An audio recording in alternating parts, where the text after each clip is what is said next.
అందరికీ నమస్కారం. మీరు చూస్తున్నారు పాలపిట్ట ఆర్ట్స్. నేను మీ ప్రశాంత్.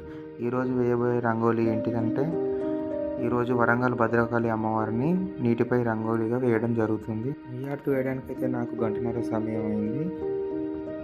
నేనైతే ఎప్పుడు మాట్లాడలేదు ఆర్ట్స్ వేసేటప్పుడు. ఎప్పుడైనా నార్మల్గా ఆర్ట్స్ వేస్తున్నా, అప్లోడ్ చేస్తున్నా, కానీ అందరూ నాకైతే సజెషన్ ఇస్తున్నారు. బయట అయినా, వీడియోస్లలో అయినా, కామెంట్స్ రూపంలో అయినా, పర్సనల్గా మెసేజ్ చేసి కూడా బ్రో మాట్లాడు బ్రో, మాట్లాడితేనే బాగుంటుంది అని చెప్తారు. నేను ఎప్పుడు మాట్లాడలేదు.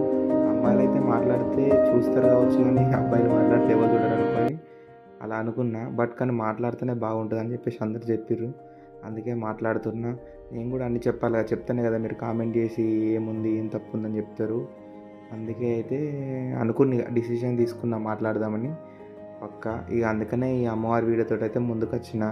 అంతకుముందు షార్ట్ వీడియోలోనే అప్లోడ్ చేద్దాం అనుకున్నా, కానీ వీలు కాలేదు. అమ్మవారి నవరాత్రులు ఉండే కదా, అమ్మవారిని మేము పెట్టినాం. అందుకే అక్కడనే తిరుగుతుండే. ఇప్పుడు కొంచెం ఫ్రీ అయినా, అందుకోసం అయితే ఇప్పుడు వీడియో చేసిన.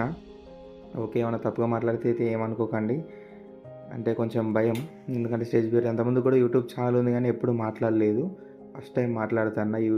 ఈ ఛానల్ పెట్టినప్పటి నుంచి మాట్లాడాలి అనుకుంటున్నా, కానీ ఏం మాట్లాడాలి. ఫస్ట్ ఎట్లా తడబడుతూనే ఉంటా. ఏమనుకోకండి. ఏం మాట్లాడాలనుకుంటున్నా, కానీ ఏదో ఒకటి మాట్లాడుతున్నా. ఫస్ట్ మన ఛానల్ ఎవరన్నా కొత్తగా వచ్చిన వాళ్ళు ఉంటే సబ్స్క్రైబ్ చేసుకోండి ప్లీజ్. ముందుకు కొంచెం బూస్టప్ అయితే ఛానల్ అందరికీ, మీ ఫ్రెండ్స్ అండ్ ఫ్యామిలీకి షేర్ చేయండి. కొంచెం బూస్ట్ చేయండి. అలాగే అమ్మవారి గుడి గురించి మనం మాట్లాడుకున్నట్టయితే, ఈ ఆలయం ఎంతో పురాతనమైనది, అలాగే ఎంతో చరిత్ర కలిగిన ఆలయం.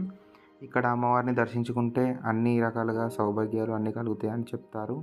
అలాగే ఈ అమ్మవారికి ఎంతో ఏళ్ళ చరిత్ర ఉంది. అలాగే అమ్మవారి యొక్క ప్రత్యేకత ఏంటిదంటే, అమ్మవారికి అభిషేకం చేసేటప్పుడు అమ్మవారి యొక్క కళ్ళు మూసుకున్నట్టుగా కనిపిస్తుంది.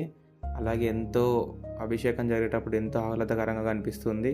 అమ్మవారిని నేనైతే ఒకసారి దర్శనం చేసుకోవడం జరిగింది. ఎంతో మంచిగా అనిపించింది. మీరు కూడా దర్శనం చేసుకోకపోతే మళ్ళీ వెళ్ళి దర్శనం చేసుకోండి. ఎంతో బాగుంటుంది. అక్కడ గోశాల కానీ అన్నీ బాగా ఉంటాయి. పక్కపొంటి చెరువు ఉంటుంది. అలాగే అక్కడికి వెళ్ళినప్పుడు వరంగల్లో చాలా చూడగలిగిన ప్లేసులు ఉన్నాయి, అన్నీ చూడండి. అలాగే మన మేడారం సమ్మక్క సారక్క కూడా ఆ దగ్గరలోనే ఉంటుంది. అక్కడికి వెళ్ళి చూడండి, మంచిగా ఉంటుంది. అలాగే లక్నవరం చెరువు, కాకతీయులు కట్టిన తోరణాలు అవన్నీ చాలా బాగుంటాయి.